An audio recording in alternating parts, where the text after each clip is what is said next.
You're listening to Monday Science Podcast, the show that brings you the latest in science, technology, and health with your host, me, Dr. Bahijja Raimi Abraham. Hello, welcome back to Monday Science. We have a very interesting episode coming up. A little bit nervous about the topic, but anyway, I hope you're having a great start to the week. Let's get started with today's episode. So our Monday Science Person of the Week goes to Professor Chan Eng Heng, a retired professor from a university in Malaysia, who is a turtle conservationist who was recognized by the United Nations Environment Programme for her efforts to save and protect sea turtles. She has had a significant impact on turtle conservation in Malaysia. Where she co-founded and led the Sea Turtle Research Unit. Her work and research has also led to the establishment of protected fishing areas to protect leatherback turtles during nesting periods. That is amazing. She pushed for the establishment of turtle sanctuaries, which was granted after 12 years of lobbying, and for a ban on commercial egg production. She also ran annual turtle camps for 13 years in an effort to educate children on turtle conservation. In 2020, she won a Lifetime Award from the International Sea Turtle Society. So, congratulations, Professor Heng. In our quick news, so a study that was led by researchers from the University of Oxford has shown that blood clot risk from COVID-19 is higher than after vaccine. So, you've probably seen in the news, there's been several discussions about blood clots following having or taking the COVID vaccine. And there's also been conversations around the blood clot risk in oral contraceptives as well. But anyway, so University of Oxford have investigated this, and so they have compelling evidence on why people should continue getting vaccinated despite the current concerns about extremely rare blood clots following vaccination. The researchers used a database of electronic medical records of patients based primarily in America to determine the risk of the rare and deadly blood clots called cerebral venous sinus thrombosis after vaccination versus COVID-19 infection. Of the 513,284 COVID 19 patients identified in the database, 20 developed this thrombosis within 2 weeks after their diagnosis. This is compared to 2 out of 489,871 patients who received an mRNA vaccine and developed the thrombosis. And the European Medicines Agency's latest estimate for the risk of the thrombosis associated with AstraZeneca vaccine is about 5 per 1 million. So I hope that helps to clarify things for people. Okay, so on to today's episode. This is episode 76, and it's a listener question. So, responding to a listener question. Um, and I'm going to play, it was actually a voice note, so I'm going to play that shortly. But essentially, they're asking, why do we only see positive results published? Oh, it's going to be interesting. So, why don't I let you listen to that, and then we're going to get stuck in. Hi, Monday Science. I just wanted to ask, why is it that we are taught as science students that non-results within scientific research are still results and contribute to our overall knowledge, but we don't really see a lot of non-results and really that mentality being reflected in publications in academia? Thank you. Okay, so let's unpack this. Okay, why do we not see non-results published? So why do we only see positive results published in science? Can you tell I'm a little bit nervous to talk about this? But anyway, let's progress. Okay, so essentially, this is down to publication bias. So, publication bias is the tendency on the parts of investigators, researchers, reviewers, and editors to submit or accept manuscripts for publication based on the direction or strength of the findings. Publication bias is an unfortunate bias that occurs in published academic research. I don't know if I can fully say even academic, just research in general.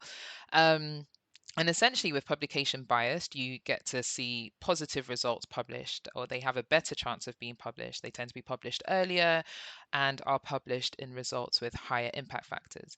And therefore, conclusions exclusively based on published results, published studies may be misleading. You can really tell I'm nervous about this conversation. So this isn't a new or recent issue. So as early as 1959, there was an article written by Sterling, and I do talk about this a little bit later on, which described the potential threat of bias towards statistically significant results for fields that rely on frequentist statistics, and that it was possible that the literature in these fields consisted largely of false conclusions. So yeah, as mentioned, this isn't a new thing. There's another article written in 1993. I mean, there have been several, but I'm just highlighting a couple, by Dixon and Min, which highlights that the title is Publication Bias, the Problem That Won't Go Away. So that was even in 1993. It's been cited many times about over 400 times. And they defined publication bias as the failure to publish the results of a study on the basis of the direction or strength of the study findings. Generally, it's a result of withholding negative results or results that don't fit in with the grain of the thoughts of that field or the findings of that field.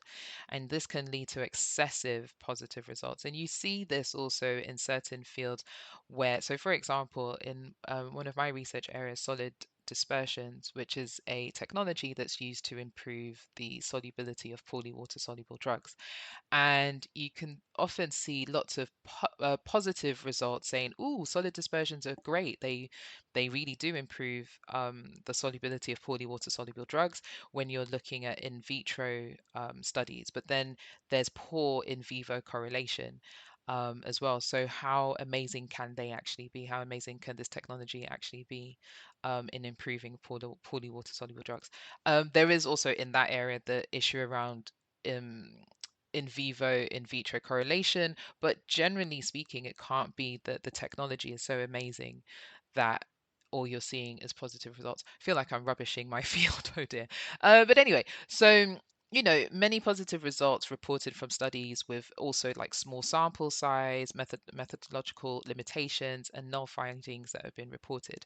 And there's also this thing about, a natural human desire to find positive results to support one's own beliefs and one's own work. There was an editorial article that was published in March 2019 in Nature Human Behavior, and it was titled The Importance of No Evidence. And this highlighted how publication bias threatens the ability of science to self correct and the need to change how null or negative findings are perceived and offer incentives for their publication. And this is, from journals. And so in the editorial article, they actually ended with the following statement. At Nature Human Behavior, we welcome the submission of studies reporting null or negative findings, provided that they address an important question of broad significance and are methodologically highly robust.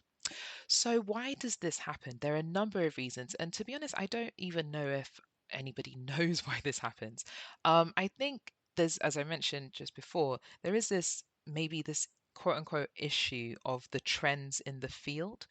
There's also past experience, and I say past experience, which also ties into like the trends in the field. So if a supervisor, a PI, principal investigator of a group has worked in a certain area and has always seen or in their work has expected a certain trend and a certain result. So then it's an expectation perhaps that the work that comes out from that group will have a certain trend or a certain sort of trajectory in their findings in a particular area.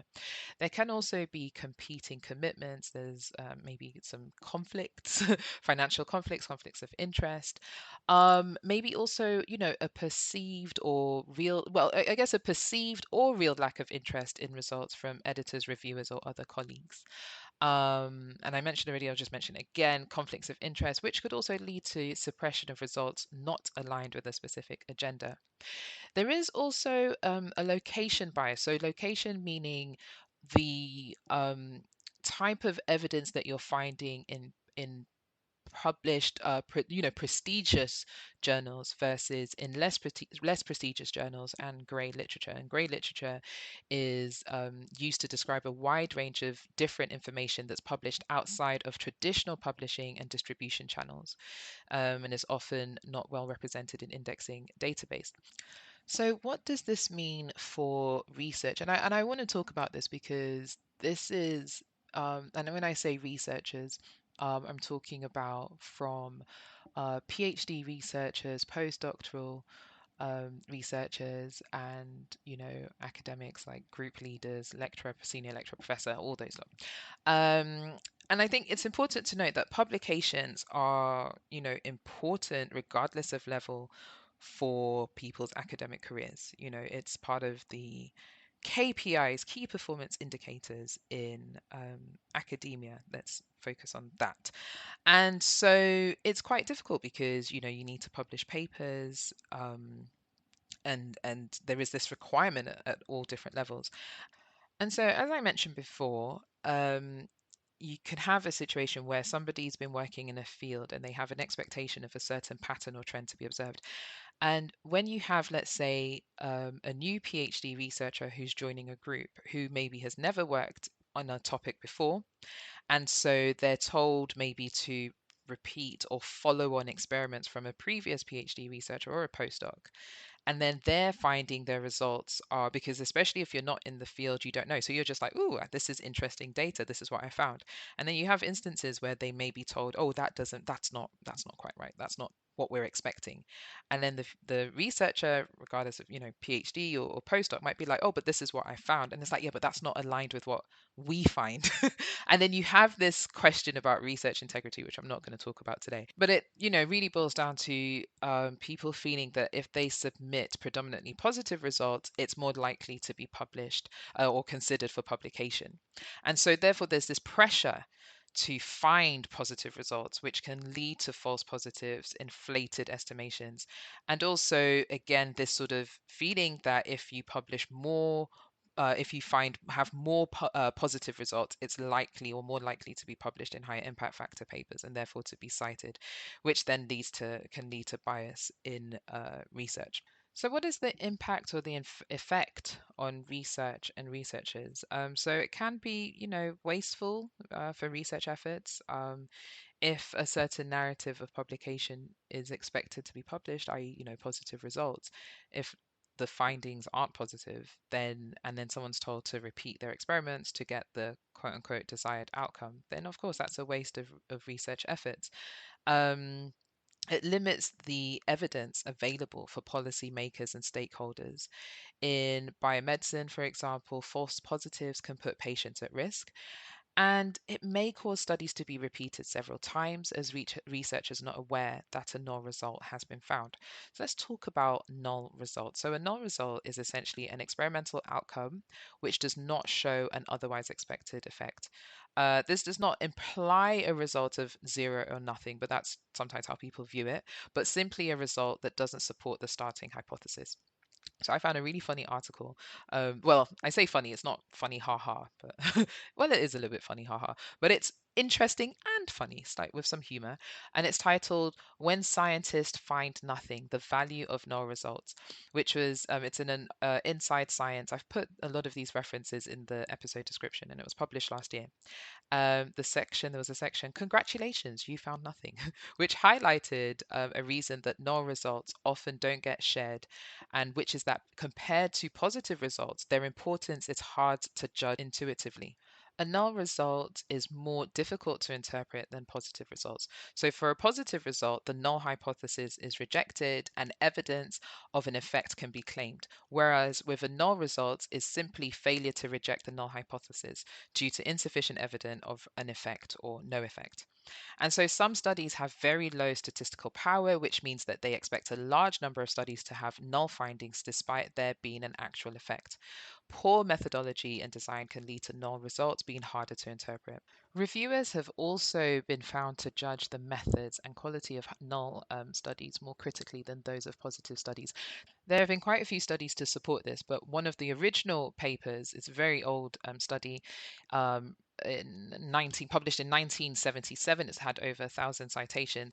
The title of the article, "Publication Prejudices, an Experimental Study of Confirmatory Bias in the Peer-Reviewed System." And in this study, they randomly assigned referees to review one of 5 versions of a manuscript, all with identical introduction and method section, but different results and discussion sections, positive, negative methods only, mixed results with positive discussion, mixed results with negative discussion. The methods, data, presentation, scientific contribution, and publication merits of manuscripts with positive results were rated as being nearly twice as high as manuscripts with negative results. And now onto the other elephant in the room, and maybe the one of the reasons suggested for why people tend to publish positive results is down to funding and grant funding. Well, I say grant funding, just any form of funding. So just as a reminder, and I've talked about this in previous episodes, and we even had one of our guests, Dr. Tina Joshi, where we talked about grant funding and publications. So generally speaking, for science, well, sorry, I shouldn't be so specific to science, but for research, you gain funding from agencies, the government, institute foundations, or even private companies.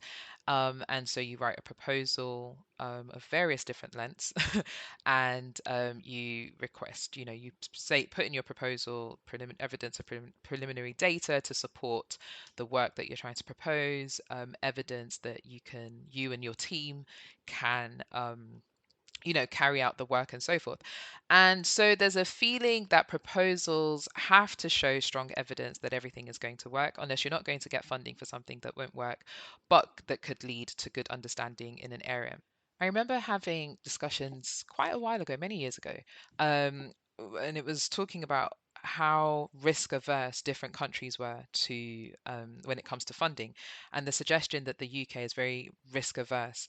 Um, and so generally speaking in the UK, it's government funding from research council, charities, and so the feeling that in particular for funding to obtain funding in the UK, it's got to be low risk. I mean, majority of funding. I think there's some funding pools that you want to be high risk projects, but generally speaking, it was this thought that in the UK, in terms of being able to secure funding, you've got to have strong evidence that it's going to work. And then the suggestion that in America, because of the way in which funding is distributed, also you can get large donations from various different people. And organizations, that they tend to be less risk averse, so more willing to support ideas that have very little chance of working but could lead to good understanding. That was the conversation I remember having. I don't know how true that is. It would be very good to have more understanding of funding in various parts of the world. But in the article that I mentioned earlier, when scientists find nothing, the value of null results, they mainly focused on discoveries in physics, and they had quotes from a particle physicist and astrophysicist from Princeton University called, his name is Peter Myers. And on funding, he said, as science progresses, experiments tend to get more expensive, which is so true. And it's hard to justify, say, a $10 trillion experiment and say, we're just going to explore and maybe we won't find anything. It's hard to look somebody in the eye and say that. Whereas if it's for, let's say, $1,000, you can. So I guess that's given insight from the American perspective. It would be great to have more pots of money that allow for, let's just sort of explore and have less limitation on quote unquote, I don't want to say quote unquote success, but of a certain output. What if we're just trying to explore more explorative funding? And yes, I do agree with the quote that of course you don't want to waste public funds, you don't want to waste anybody's funds. It would be great to have more funding opportunities that are more, explorative in nature, and just, let's just explore. We may not find anything, but we would be able to contribute more in a particular area. And obviously, we have to remember that when we're looking at research costs, I don't want to go off on a tangent about funding again, but when we're talking about research costs, we're talking about cost of staff, we're talking about materials, and so the difference in materials cost and potential payoff for different experiments could make some of them more of a gamble than others. And so also when we're talking about, so we talk about grants, then let's go back to the publication process. Now, some people feel that peer review is part of the issue. And we're going to talk about that, but I'm in full support of peer review, because there is a reason for having peer review. It helps to identify any issues with work. This is my personal opinion, but I know that yes, there are some challenges with that, and we're going to talk about that as well. And there is a suggestion that, the peer review system contributes to this publication bias. As you may have figured out already, I'm quite fascinated by retractions, and I did talk about the publication process in a recent episode. That was episode 70, talking about COVID retractions. But on the subject of peer review system and publication bias, so there's a feeling that in the pre-publication stage, reviewers decide, they're the ones that decide if findings are valid and data supported. And a suggestion that editors prefer results that show support for tested hypotheses over results with inconclusive or null findings. There's also the file drawer problem, where non-positive results remain in an author's file drawer. Yeah, I think we all have that experience. And then also looking at post-publication, we talk about impact, citations, and things like that. So I want to give some examples, and these are quite recent examples of where studies have investigated or highlight the influence of publication bias and impact. There was a recent study that explored new generation antidepressants and suicide links. So the title of the paper is Suicide Risk with Selective Serotonin Reuptake Inhibitors and Other New Generation Antidepressants in Adults, a systematic review and meta-analysis of observational studies. And this was published in the Journal of Epidemiology and Community Health sometime this year. And so this study concluded that exposure to new generation antidepressants is associated with higher suicide risk in adult routine care patients with depression and other treatment indications. Publication bias and financial conflict of interest likely contributes to systematic underestimation of the risk in published literature. So, this was stated because other studies have found that changes in suicide rates in multiple countries did not correspond to antidepressant usage if antidepressant use is to decrease suicide risk. And these findings were most likely due to use of randomized controlled trials where they were deliberately excluding those already experiencing suicidality. And so observation studies from people, in real life clinical practice may provide better results in this instance.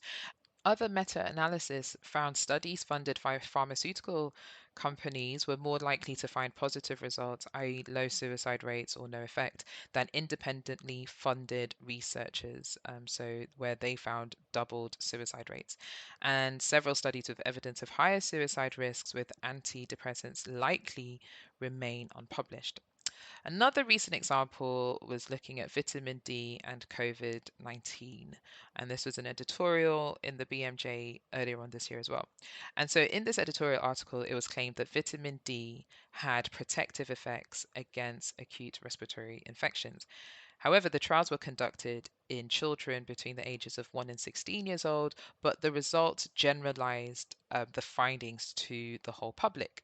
And so statistically significant reduction in risk were reported. And so a lot of journals, well, every journal I believe have where you publish an article and then you can have a response, like an editorial response to it. So there was this issue was highlighted in rapid responses to the published articles, where they were saying, well, actually, you can't generalize the findings because the studies that the initial article were referring to were only in children. Again, I've put the link in the episode description. It's really an interesting, there are 11 responses to the article that sort of highlight that actually these findings can't really be extrapolated to the whole population.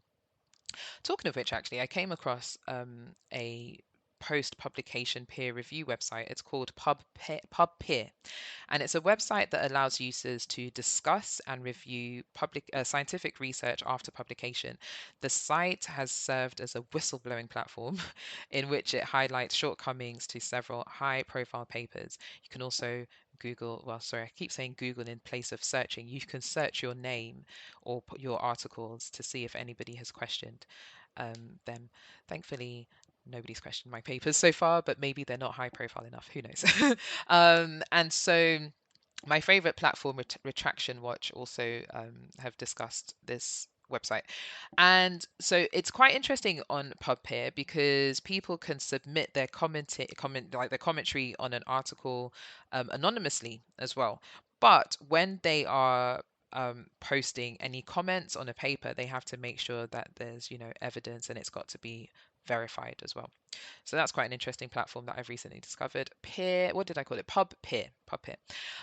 Okay, so there are some initiatives to try and reduce publication bias, and these have largely been for medicine, science, systematic reviews, and clinical trials. So, for example, you've got public sources for mandatory registration of trial protocols, that's clinicaltrials.gov and others. Then there's also guidelines for reporting of procedures and results, that's the Equator Network, and a push to try and publish study protocols. Then from the publication side of things, so the BMC Psychology, they launched a pilot to trial a new results-free peer review process. And this was the first specialist journal to do so. And so they ran a pilot to trial their results-free review process from 2016 to 2020. In addition, and so this was alongside and in addition to the journal's peer review system. The trial is now closed, but the journal has chosen to operate using a transparent peer review process, which we'll talk about in a bit. And so during the trial, authors of research articles could opt in at submission for their article, or sorry, for their manuscript to be included in this results-free peer review process. And they have a link on their website with all the collections that brings together the articles from this. I've put all of that in the episode description. So, what is a results-free peer review process? So, it's a model for peer review where editors and reviewers are blinded to the results. It happens in two stages. Stage one, you have the review of the manuscript, excluding any results or discussion of the results. Then in stage two, if accepted following stage one, there's a review of the complete manuscript to check the results and the conclusions and make sure that they do not deviate unjustifiably from the research question and methodology. So how does this differ to normal peer review? So they say that all aspects of the peer review process are the same, with the exception of stage one, including the questions for reviewers, criteria for publication, and expected turnaround times. Okay. What I find interesting is after the trial, the journal have now stated that they're going to use the transparent peer review process, which is where if the article is published, the reviewer's reports are published alongside the article under Creative Commons license, but the reviewer is not named. And the benefit of this transparent peer review is that it increases transparency. In addition, published reports can serve as an educational purpose in helping to facilitate training and research into peer review. But I find it interesting that they didn't choose to continue the results-free review method. I did have a look to see how many papers were published, and I'm for a 4-year period, the number of papers that were published via this results-free peer review process were quite small. I would guess. So maybe that's why it wasn't taken up. So a follow-up question to the listener question, actually, which was provided as a text, which is, why is it that we are taught as students that non-results within scientific research are still results, but why do we not see that mentality reflected in academia and publications? It's a very loaded question. Yeah, I don't know when publication bias starts, and I think this is I'm probably going to have to have somebody come on the podcast to talk about it. Maybe somebody who researches, who's in the meta science field, because you know, when does it start? I mean, we've had a discussion today about sort of the different facets to publication bias, but when does it start really? Maybe it's as a result of various different pressures, as I've talked about, and maybe not wanting to go against the grain. This is definitely an area that needs to be discussed a lot more. And I think I'm going to look at who else I can get to come and help me answer this question, because I think today I've probably given information as to possible reasons why it could happen, but I unfortunately don't have any solutions, because when you unpack this topic, it's deep seated, it's deep rooted, and you can see that it's generational as well. And people are trying to change, well, I guess to support the publishing of quote unquote negative results or no results, but it's also quite difficult because if that's the system, if that's the way people are trained at some point to publish, I think it's quite difficult to go against the grain. So yeah, I feel like I've provided more questions than answers, but I hope that by unpacking some of the areas that contribute to publication bias, this can at least start some further discussion. We need more openness and transparency. I think also even within that, the and openness and transparency, I think we actually need to make people feel more confident to just publish what they find, and let it be that, oh, this is an interesting finding, as opposed to, but you're not showing something positive. This is definitely something I'm going to have to come back to, and I need a guest to discuss this further with, perhaps somebody who is in the area of meta science or meta research, and maybe we can unpack this further. So yeah, we're going to come back to this topic. This is part one, which is let's unpack the topic and, but dare I say it, find more issues. And then we're going to come back and we're going to have some solution focused discussions. And I do think having somebody who is in the meta science, meta research area will provide help to provide some more context and solution focused approaches to this. However, if you have any questions, if you have any solutions, please do drop us an email, info@mondaysciencepodcast.com, or you can send us a DM.